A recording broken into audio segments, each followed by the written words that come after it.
Hello! Finally, after 1 month, na-visit na din namin ang ating pineapple plantation. Wow, plantation talaga. Pineapple garden lang, kadi medyo nexads lang natin. And approximately, we have planted 60 pineapple sprouts dito po sa area na to.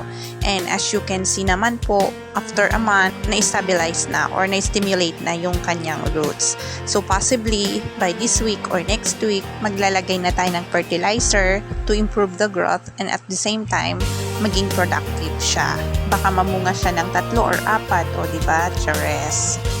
Ito pala yung mga seal natin na akala natin nung una hindi na mapapakinabangan, pero trinay namin tinanim and ito siya ngayon.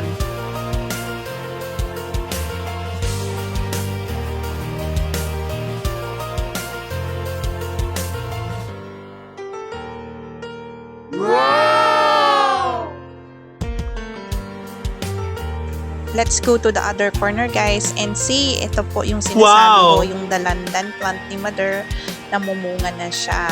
So, diba? Once na nag-start na po silang mamunga, tuloy-tuloy na yan. So, may pagkukuhanan ka na ngayon ng makakain. And at the same time, kung sobra-sobra, pwede mong ibenta sa market. So, kumita ka na, nakatipid ka pa. O, diba? That's all for now. So, till next video ulit. Bye-bye!